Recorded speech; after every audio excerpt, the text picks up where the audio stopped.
revision papers to solve them, but today I will solve it. Question number first आपका जो है बेटा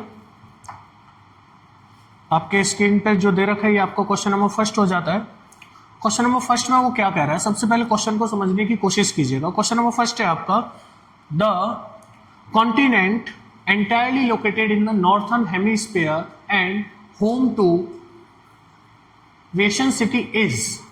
अब इसमें मेनली क्या है कि वो आपसे पूछ रहा है कि किस चीज का होम है, तो यहां पे इसका आंसर हो जाएगा बेटा यूरोप। इसका आंसर क्या हो जाएगा, यहां पे हम कलर चेंज कर लेते हैं जिससे कि आप लोगों को अच्छे से दिखे। यहां पे आपका आंसर हो जाएगा यूरोप।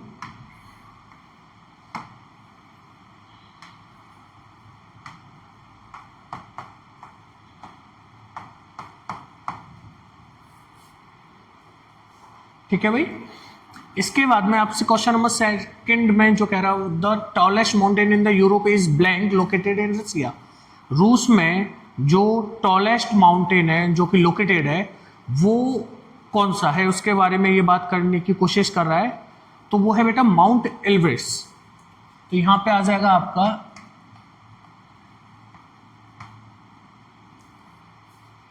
Is that clear.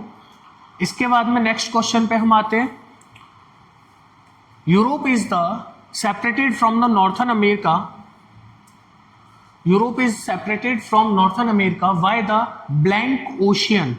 तो यहां पे ये सबसे इंटरेस्टिंग क्वेश्चन है कि जो यूरोप है वो नॉर्थर्न अमेरिका से किस ओशियन के थ्रू ब्लैंक करके उसने दे रखा है, अलग होता है। तो बेटा इसका आंसर होगा अटलांटिक। इसका क्या आंसर होगा बच्चा, अटलांटिक इसका आंसर होगा।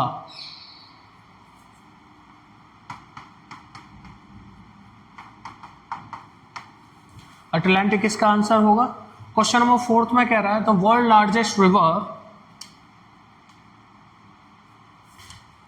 The world largest river blank is located in south America.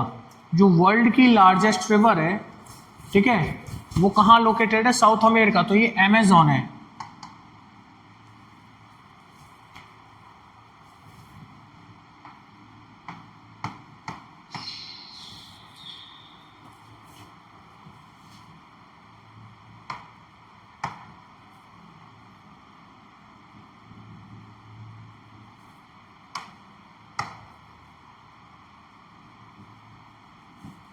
ये दिख रहा है,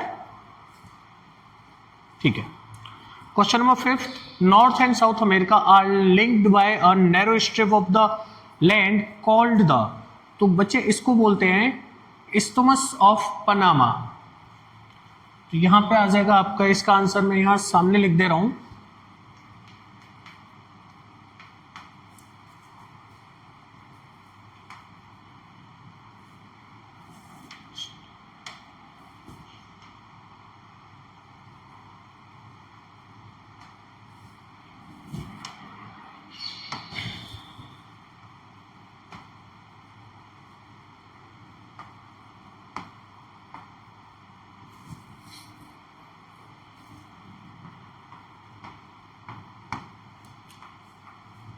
क्या आंसर दिख रहा है, ठीक है।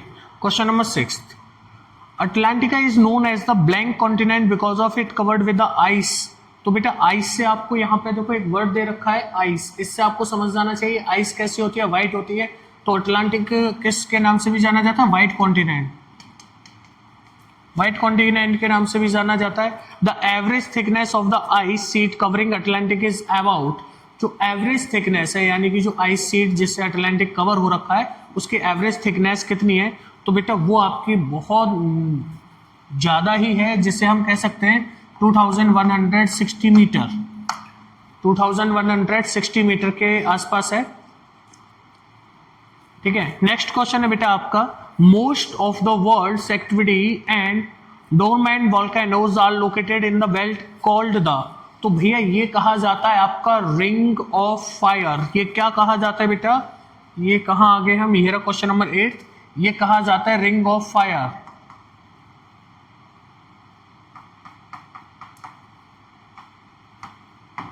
रिंग ऑफ फायर कहा जाता है ये आपका, ठीक है। इस यहां तक क्वेश्चन नंबर 8 तक लिया था ना आपने, क्वेश्चन नंबर 9 में हम आ जाते हैं बेटा। क्वेश्चन नंबर 9 कह रहा है the blank ocean is the saltiest ocean and is shaped like the letter S. जो ओशियन है बेटा ये साल्टेस्ट भी है और इसका जो शेप है वो एस लेटर के जैसा है, तो ये है आपका अटलांटिक ओशियन। कौन सा ओशियन है बच्चा? अटलांटिक ओशियन हो जाता है। क्वेश्चन नंबर 10 में कह रहा है the blank ocean is primary located in the eastern hemisphere between the Africa and Australia.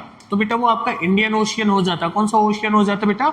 Indian ocean हो जाता है। Question number 11 the term Veda is dripped from the Sanskrit word meaning. तो बेटा मैंने आप लोगों को इसका बताया था, या तो इसे आप ज्ञान कह दीजिए।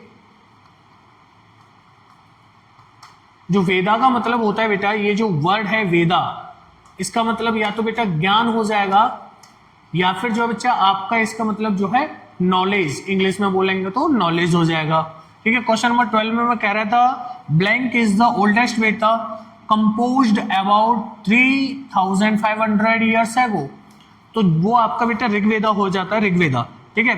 ऋग्वेदा जो है आपका ओल्डेस्ट वेदा है जो कि कंपोज्ड हुआ था 3500 ईयर एगो अप्रोक्सीमेटली। इसके बाद में बेटा हम बात करते हैं the Rigveda contain 1028 hams called. जो ऋग्वेदा में बेटा 1028 हैम्स हैं उन्हें हम क्या कहेंगे? तो उनको कहेंगे बेटा हम सुक्तास। वो क्या बोले जाते हैं बच्चा? सुक्तास बोले जाते हैं, वो उन्हें हम सुक्तास कहते हैं। The blank Veda contains hymns sung by the priests during religious ceremonies।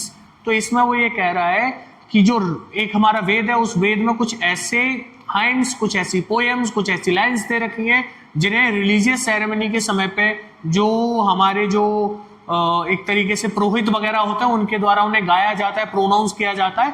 तो वो किस में दे रखी है बेटा? तो वो हमारी सामवेदा में दे रखी है। वो किस में दे रखी है? सामवेदा में दे रखी है ना।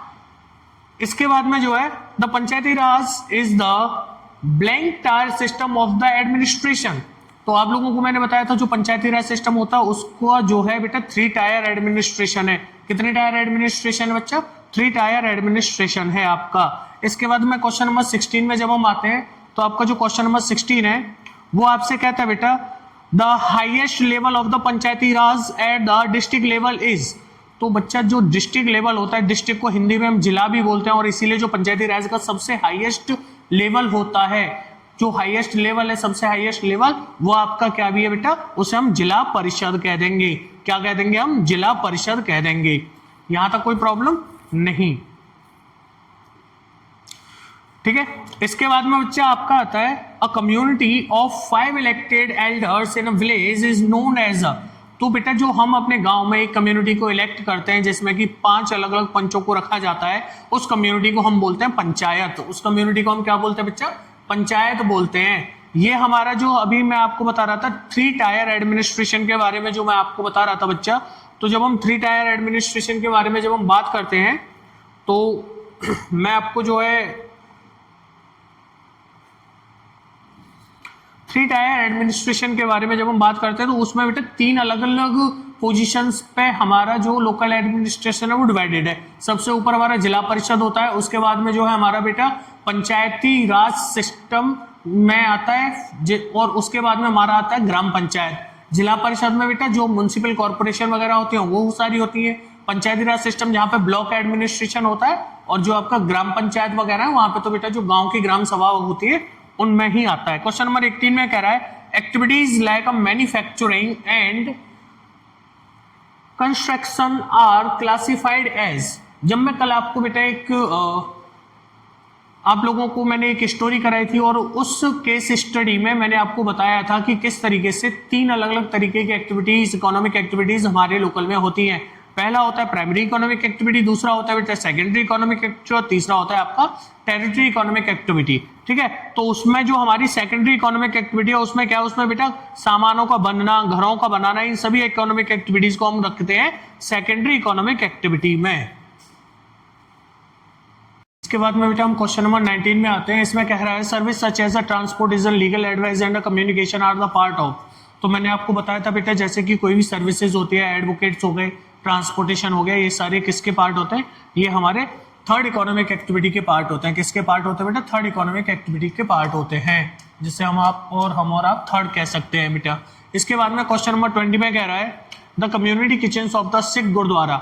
तो जो सिख गुरुद्वारे में जहाँ पे बेटा हमें किचन प्रोवाइड कराई जाती है, जहाँ पे बेटा हमें खाना प्रोवाइड कराया जाता है, उसे हम बोलते हैं बेटा लंगर। क्या बोलते हैं बच्चा? हम उसे लंगर बोलते हैं। क्या बोलते हैं बेटा? हम उसे लंगर बोलते हैं। इसके बाद में जो है हम बोलेंगे the peninsular plateau is the blank physical features of India. तो मैं आपको अभी पूरा एक मैप बना करके दिखाऊंगा जिसमें आपको बताऊंगा किस तरीके से जो ये पेनिनसुलर प्लेट्यू है ये क्या है, किस तरीके से है। तो ये आपके oldest physical features of India है। ये क्या है बेटा? Oldest physical features of India है। क्वेश्चन नंबर 22 पे आते हैं। क्वेश्चन नंबर 22 में कह रहा है blank is the largest fresh water lake in the world. पूरे वर्ल्ड की पूछा उसने, तो जो वर्ल्ड में है बेटा वो लेक सुपीरियर। कौन सी है बच्चा? वो लेक सुपीरियर जो है आपकी लार्जेस्ट सबसे बड़ी मीठे पानी की झीलों में से एक है। ठीक है, सबसे बड़ी मीठे पानी की झील है। इसके बाद में क्वेश्चन नंबर 23 में बड़े प्यार से ही क्वेश्चन पुट कर रहा है कि the outermost layer of the earth is known as. जो अर्थ की जो सबसे आउटर मोस्ट लेयर होती है, सबसे ऊपर की जो परत होती है, उसे क्या कहा जाता है? तो उसे कहा जाता है बेटा क्रस्ट। क्या बोला जाता है बेटा? उसे क्रस्ट बोला जाता है। इसके बाद में अगर हम बात करें Asia is a home to some of the blank civilization. तो जैसे आप सभी लोगों को पता है कि भारत में इंडस वैली सिविलाइजेशन एक करके थी, सिंधु घाटी सभ्यता, जिसे हड़प्पा सभ्यता के नाम से भी जाना जाता है, मोहिंजोदारो के नाम से भी जाना जाता है। तो ये ओल्डेस्ट सिविलाइजेशन है। ठीक है, इसके अभी हाल ही में कुछ ऐसे एविडेंसेस मिले हैं जो कि मेसोपोटामिया की जो सिविलाइजेशन है उससे भी पुराने पाए गए हैं। ठीक है, तो बेटा ये ओल्डेस्ट सिविलाइजेशन है। ये कैसी सिविलाइजेशन है बेटा? ओल्डेस्ट सिविलाइजेशन है। ओल्डेस्ट सिविलाइजेशन है। इसके बाद क्वेश्चन नंबर 25 में देखेंगे mount Blanc is located in the African continent. तो जो अफ्रीका के कॉन्टिनेंट में जो माउंट है वो कौन सा लोकेटेड है बेटा? वो क्लीमेंजारो है। कौन सा बच्चा? क्लीमेंजारो लोकेटेड है। ठीक है, क्लीमेंजारो लोकेटेड है। इसके बाद में बेटा question number 26 the Andaman and Nicobar island are located in the. तो ये है आपका बेटा बे ऑफ बंगाल। ये कहां लोकेटेड है बच्चा? बे ऑफ बंगाल में लोकेटेड है। इसके बाद में बेटा the earliest civilization in North India blank valley civilization. तो जो नॉर्थ इंडिया में जो सबसे पुरानी प्राचीनतम सिविलाइजेशन जो पाई गई थी बेटा, उसे अभी जस्ट मैंने आपको बताया वो किस नाम से जानी जाती है? इंडस वैली सिविलाइजेशन के नाम से जानी जाती है, या फिर हड़प्पा सभ्यता के नाम से जानी जाती है, या फिर मोहनजोदारो सभ्यता के नाम से जानी जाती है, जिसे कि हम सबसे ज्यादा इंडस वैली सिविलाइजेशन के नाम से जानते हैं। लेकिन आपसे हाल ही में अगर कोई क्वेश्चन पूछे रिसेंटली कि इसका सबसे ज्यादा फेमस नाम कौन सा है, तो वो है बेटा हड़प्पा सभ्यता। वो कौन सा नाम है बच्चा? हड़प्पा सभ्यता इसका नाम है। क्वेश्चन नंबर 28 पे जब हम आते हैं तो blank are the oldest mountain ranges in India. तो भारत की सबसे प्राचीनतम माउंटेन रेंजेस, जिसको लेकर के अभी हाल ही में बहुत सारा विवाद भी हुआ, इंटरनेट पे बहुत सारे वीडियोस आए जिसमें कहा गया save Aravalli and save life. अगर अरावली कट गए तो जो है दिल्ली का जो एक ऑक्सीजन चैम्बर है, एक ऑक्सीजन सप्लायर है, वो खत्म हो जाएगा, है ना। तो इसीलिए कहा जाता है बेटा इसे अरावली रेंजेस। इसे क्या कहा जाता है बच्चा? अरावली रेंजेस के नाम से जाना जाता है क्वेश्चन नंबर 28 में। ठीक है, अब इसके बाद बेटा क्वेश्चन नंबर 29 आ जाता है। क्वेश्चन नंबर 29 में जैसा कि आप लोगों को पता है कि family life teaches blank and responsibilities. जो फैमिली लाइफ होती है वो हमें बेटा वैल्यूज और रेस्पॉन्सिबिलिटीज टीच करती है। क्या टीच करती है बच्चा? हमें वो वैल्यूज एंड रेस्पॉन्सिबिलिटीज टीच करती है। इसके बाद में हम देखेंगे क्वेश्चन नंबर 30 में a single parent family consist of one parent who is the decision maker, who is the decision maker। जो सिंगल पेरेंट फैमिली होती है बेटा, सिंगल पेरेंट फैमिली में कौन कौन होते हैं? मम्मा, पापा और आप। तो सिंगल पेरेंट फैमिली में एक जो पेरेंट होते हैं बेटा हमारे, वो कौन होते हैं? वही हमारे डिसीजन मेकर होते हैं। वही कौन होते हैं बच्चे? हमारे डिसीजन मेकर कहलाते हैं। ठीक है, इसके बाद में क्वेश्चन नंबर 31 पे आ जाते हैं। Local government is the introduced by 73rd and 74th amendment.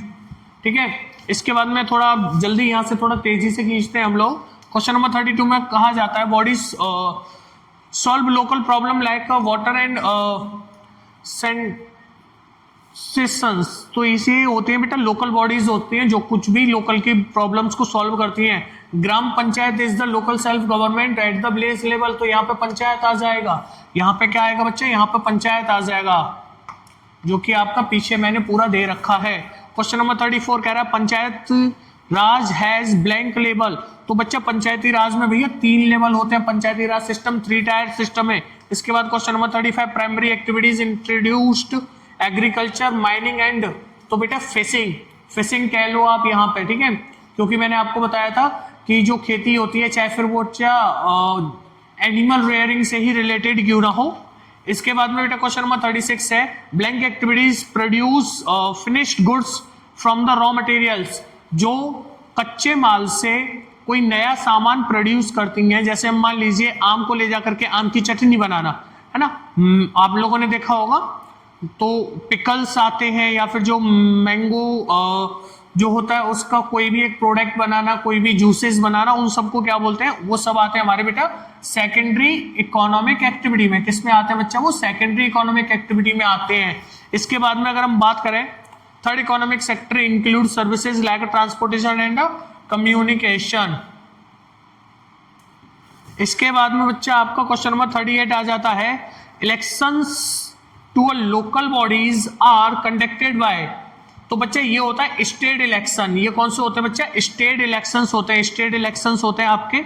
इसके बाद में बच्चा होता है question number 39 sarpanch is elected from blank level, तो बच्चा जो सरपंच होता है ये हमारा ग्राम पंचायत लेवल पे इलेक्ट होता है। ये कहां पे इलेक्ट होता है बच्चा, ग्राम पंचायत लेवल पे, ठीक है, मैंने यहाँ ग्राम मेंशन करा दिया, ग्राम पंचायत लेवल पे इलेक्टेड होता है।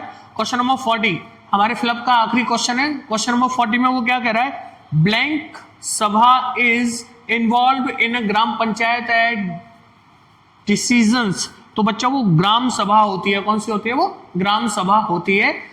आपके फिलअप्स में इतना ही। चलिए बेटा अब हम ट्रू फॉल्स वाला सेक्शन हम सॉल्व कर लेते हैं। इसमें हम जल्दी से जो है इसे थोड़ा जल्दी फिनिश करने की कोशिश करेंगे। जैसे क्वेश्चन नंबर फर्स्ट है आपका ट्रू एंड फॉल्स, इसमें जो है आपका दे रखा है Europe is the smallest continent in the world, तो बच्चे ये आपका बिल्कुल गलत है, क्योंकि यूरोप जो है ये आपका सबसे छोटा कॉन्टिनेंट नहीं है। तो पहला वाला आपका क्या हो जाता है, फॉल्स हो जाता है, पहला वाला आपका हो जाता है बच्चा फॉल्स हो जाता है। सेकंड वाले में दे रखा है the Amazon rain forest cover over 5.5 million square, तो ये बिल्कुल ठीक है, बिल्कुल सही है, ट्रू हो जाएगा ये आपका। इसके बाद में क्वेश्चन नंबर 3 पे जब हम आएंगे बेटा, तो क्वेश्चन नंबर 3 कह रहा है Atlantica is the world southern most and coldest continent, तो बच्चा बिल्कुल ठीक है, ये भी बिल्कुल ट्रू है। जो अटलांटिका ओशियन है ये आपका बिल्कुल साउथर्न मोस्ट और कोल्डेस्ट कॉन्टिनेंट है। इसके बाद में question number 4 true and false वाला, hurricane Katrina struck the southern United States in 2005, तो ये बेटा हैरिकेन क्या होता है, ये एक तरीके से आप समुद्र में उठने वाले तूफानों को कहा जाता है। तो ये जो हैरिकेन कैटरीना है इसको जो है ये 2005 में यूएसए में यूनाइटेड स्टेट्स में आया था, बिल्कुल आया था, तो ये भी आपका बिल्कुल ट्रू हो जाएगा, ये भी आपका क्या हो जाएगा बच्चा, बिल्कुल ट्रू हो जाएगा। क्वेश्चन नंबर 6 की अगर हम क्वेश्चन नंबर 5 की अगर हम बात करें तो बेटा क्वेश्चन नंबर 5 कह रहा है the Atlantic ocean is divided by the curator into a north and south Atlantica, तो ये भी बिल्कुल आपका सही है, ये भी बिल्कुल आपका क्या है बच्चा, ट्रू है, बिल्कुल ठीक है, बिल्कुल एकदम एक्यूरेट है। क्वेश्चन नंबर 6 वाला आपका the Rigveda was included in the UNESCO memory of the world registered in 2007, तो ये आपका बिल्कुल सच है, यूनेस्को ने जो है ऋग्वेदा को एज अ मेमोरी के तौर पर उसको ऐड किया है, ठीक है। क्वेश्चन नंबर 7 में जब हम बात करेंगे बच्चा, तो क्वेश्चन नंबर जो 7 है आपका, इसमें दे रखा है जब gram panchayat work at the block level, तो बेटा अभी जस्ट मैंने आपको समझाया जो ग्राम पंचायत होती है वो ब्लॉक लेवल पे काम नहीं करती, जो पंचायत समिति होती है वो आपकी ब्लॉक लेवल पे काम करती है। तो 7वां देखो यहाँ gram panchayat work at block level से ही क्या हो गया, बिल्कुल हमें क्लियर हो गया कि ये क्या हो जाएगा, ये फॉल्स हो जाएगा, हमारा क्या हो जाएगा, फॉल्स हो जाएगा। क्वेश्चन नंबर 8 जो है ये कह रहा है हमारा non economic activities are those where work is done to earn a high income, to earn a high income, ठीक है। तो जो आपका जो हाई इनकम अर्न करने वाला जो है, तो नॉन इकोनॉमिक एक्टिविटी में बेटा कैसे हो जाएगा, कल मैं आपको ये पढ़ा भी रहा था कि जो नॉन इकोनॉमिक एक्टिविटीज होती हैं ये एक तरीके की ऐसी इकोनॉमिक एक्टिविटीज होती हैं जिनमें कोई भी रेवेन्यू जनरेट नहीं होता, कोई भी पैसा जनरेट नहीं होता। जब पैसा जनरेट नहीं होगा तो क्या हम वहां से हाई इनकम अर्न कर पाएंगे, तो ये भी बिल्कुल हमारा फॉल्स हो जाता है। ये भी बिल्कुल क्या हो जाता है हमारा फॉल्स हो जाता है। इसके बाद में बच्चा हम क्वेश्चन नंबर 9 पे आ जाते हैं। क्वेश्चन नंबर 9 हमारा क्या कह रहा है बेटा, क्वेश्चन नंबर 9 पे जब हम आते हैं बच्चा, तो क्वेश्चन नंबर 9 हमारा बड़े ही प्यारे से शब्दों में आपसे एक ही बात बोल रहा है। क्वेश्चन नंबर 9 कह रहा है कि social worker giving their time to the communities is an example of the non economic activities. तो जो आपका क्वेश्चन नंबर 9 है वो क्या है, वो आपसे ये कह रहा है कि जो सोशल वर्कर होते हैं, जो समाज सेवी लोग होते हैं, वो जो अपनी कम्युनिटीज को जो समय देते हैं, तो क्या वो एक नॉन इकोनॉमिक एक्टिविटी है?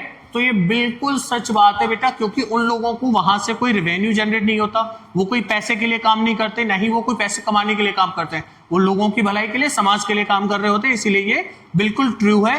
Question number 10, true and false. And NGO is the government run organisation independent of public support. तो बच्चा ये क्या है, ये आप लोगों का फॉल्स हो जाएगा। ये कैसा हो जाएगा, फॉल्स हो जाएगा, क्योंकि देखिए यहां से एनजीओ का मतलब होता है नॉन गवर्नमेंट ऑर्गेनाइजेशन, और ये एक ऐसी ऑर्गेनाइजेशन होती है बेटा जिसको कि गवर्नमेंट थोड़े बहुत सपोर्ट करती है, लेकिन इसको कुछ चैरिटी वाले जो ट्रस्ट होते हैं, जो प्राइवेट लोगों के द्वारा ट्रस्ट स्टेबलाइज किए जाते हैं, उनके द्वारा ये एनजीओज लोगों की भलाई के लिए और लोगों की सेवा के लिए चलाए जाते हैं। लेकिन यहाँ पे ये क्या कह रहा है, गवर्नमेंट रन ऑर्गेनाइजेशन, बिल्कुल गलत बात है, ये तो बिल्कुल झूठ बोल रहा है। इससे बड़ा झूठा तो कोई हो ही नहीं सकता भाई, है ना, कितना झूठ बोल रहा है ये। क्वेश्चन नंबर 11 में हम बात करें, Asia is the largest continent in the world both in terms of the geographical and the population. What a question यार, व्हाट अ क्वेश्चन। हम लोगों को सबको पता है कि जो एशिया है वो विश्व का सबसे बड़ा कॉन्टिनेंट है। इसके साथ साथ में अगर हम बात करें, एशिया में आपके वर्ल्ड के सबसे भयंकर खतरनाक वाले दो देश आते हैं, एक होता है हमारा इंडिया और एक है चाइना।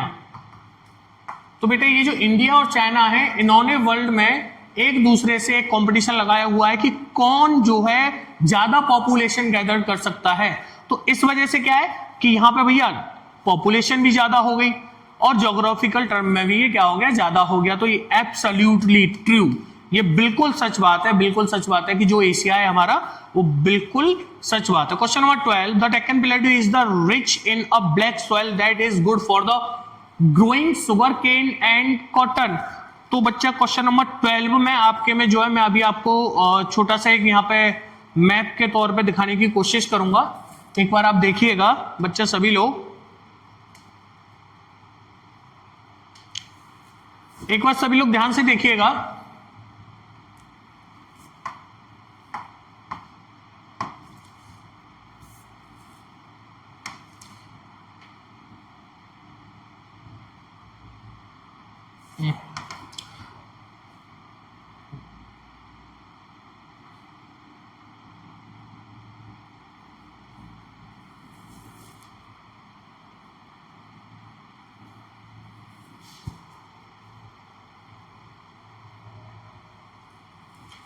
ये हमारा कुछ थोड़ा सा हिला हुआ है, लेकिन थोड़ा सा ये हमारा इंडिया हो जाता है बेटा। जब हम बात करते हैं अपने इस डेक्कन प्लेट्यू के बारे में, जब हम डेक्कन प्लेट्यू के बारे में बात करते हैं बेटा, तो याद रखिएगा जो डेक्कन प्लेट्यू है बच्चा, वो ये वाला जो पार्ट है, ये वाला जो पार्ट है, ये हमारा क्या हो जाता है, ये हमारा डीपी हो जाता है, डेक्कन प्लेट्यू हो जाता है। ये हमारा क्या हो जाता है बच्चा, डीपी हो जाता है, डेक्कन प्लेट्यू हो जाता है। और आप सभी लोग अच्छे से जानते हैं कि इस जगह से, मैं थोड़ा सा इसे जो है इरेज करूंगा बच्चा, आप सभी लोग बहुत अच्छे से जानते हैं कि इस जगह से जो है ऐसे होते हुए ये हमारा आता है महाराष्ट्र, और बच्चे यहां से ही ये जो है आपका ऐसे होते हुए ये पड़ जाता है आपका एमपी, मध्य प्रदेश। महाराष्ट्र और मध्य प्रदेश दोनों ही पड़ जाते हैं। और आप सभी लोग बहुत अच्छे से जानते हैं कि महाराष्ट्र और मध्य प्रदेश इन दोनों में ही कॉटन और शुगर केन दोनों की खेती क्या होती है बेटा, की जाती है।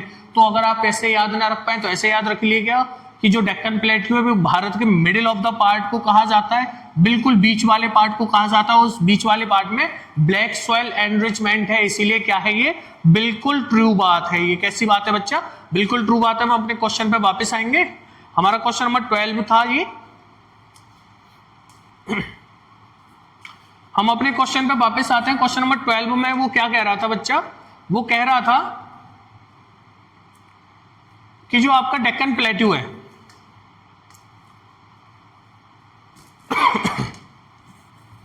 क्वेश्चन नंबर जो 12 पे हम वापस आते हैं, वो कह रहा है Deccan plateau is the rich in black soil. अभी जस्ट मैंने आपको बताया, पूरा मैप बना करके दिखाया, उसमें बताया, तो ये बिल्कुल ट्रू बात है। ये कैसी बात है बच्चा? बिल्कुल ट्रू बात है। फिर दूसरा, एक बार आप इससे याद रख सकते हो कि जैसे ये जो हमारा पेट है, ये हमारे बॉडी के बिल्कुल बीच में आ रहा है, और जब हम खाना पीना खाते हैं तो यहाँ पे ब्लैक बेल क्या स्टोर होता है हमारी लार्ज इंस्टेंटाइन में, स्मॉल इंस्टेंटाइन में, जो हम सुबह सुबह अर्ली मॉर्निंग में जो पूप निकाल देते हैं ना, तो समझो उसी से भी याद रख लीजिएगा आप लोग, कैसे भी आप याद रख सकते हो। ठीक है, क्वेश्चन नंबर 13 कह रहा है आपका, the plains are the least density populated area of India and the world. तो भैया ये तो बिल्कुल इसने गलत बात कह डाली। ये क्या कह डाला इसने? भारत के बारे में अगर कोई भी बात हो, चाहे वो प्लेन्स के बारे में हो, माउंटेन्स के बारे में हो, किसी भी बात के बारे में हो, अगर वो यहाँ पे बेटा इंडिया के बारे में बात कह रहा है, तो आप समझ लो वहां पॉपुलेशन तो कम हो ही नहीं सकती। जनसंख्या तो भर भर के है ना, जनसंख्या भर भर के भरी पड़ी है, ढंग से भरी पड़ी है, तो पॉपुलेशन कम नहीं हो सकती। इसीलिए ये क्या हो जाएगा हमारा? बिल्कुल फॉल्स हो जाएगा, बिल्कुल फॉल्स हो जाएगा। इसमें कोई भी सच्चाई नहीं है, कैसी भी कोई सच्चाई नहीं है। Question number 14, social workers give their time, social workers give their time and effects to work and serve the community. अब देखो सुनो, क्वेश्चन नंबर 14 में ये क्या कह रहा है? जो समाज सेवी लोग होते हैं बेटा, वो अपना समय किस तरीके से एनजीओज को देते हैं? तो वो ये कह रहा है जो सोशल वर्कर्स होते हैं वो अपने काम को पूरा करने के बाद, उसके बाद में जो है जो सर्विस होती हैं, जो कम्युनिटी सेक्टर्स होते हैं, उनको जो है बेटा बिल्कुल पूरा टाइम देते हैं। उनको जो पूरा टाइम देते हैं उसके पीछे का रीजन ये होता है कि उन्हें जो है सोशली वर्क करना होता है, समाज की सेवा करती होती है। तो ये आपका क्या है बच्चा? 14 वाला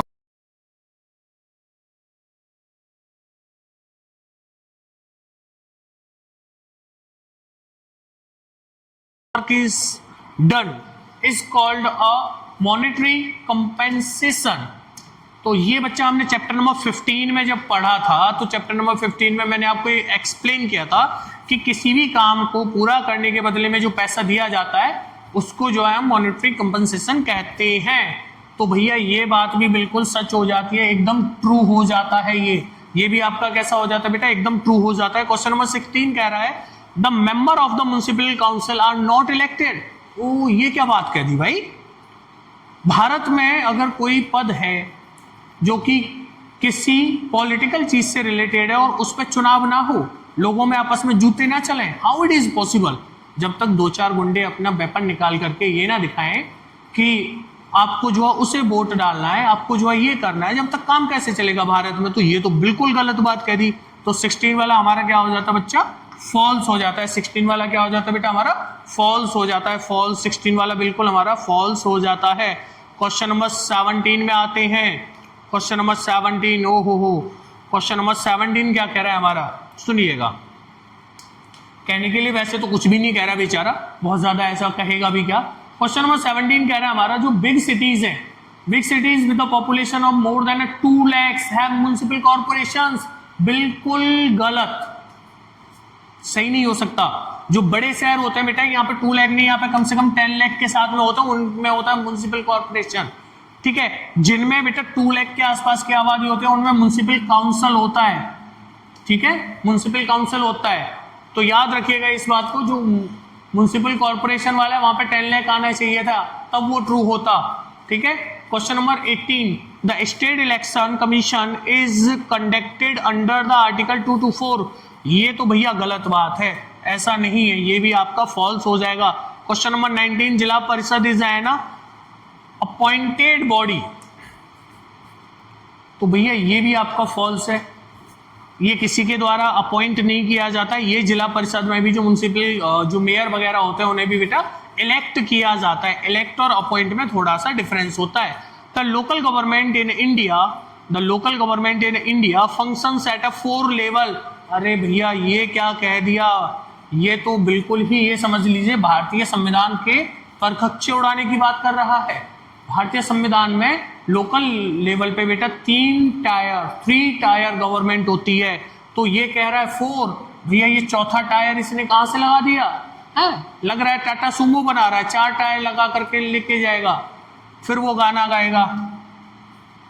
ठीक है, इसीलिए ये भी हमारा क्या हो जाता है बच्चा, फॉल्स हो जाता है, बिल्कुल फॉल्स हो जाता है। ये भी हमारा क्या हो जाता है बेटा, बिल्कुल फॉल्स हो जाता है।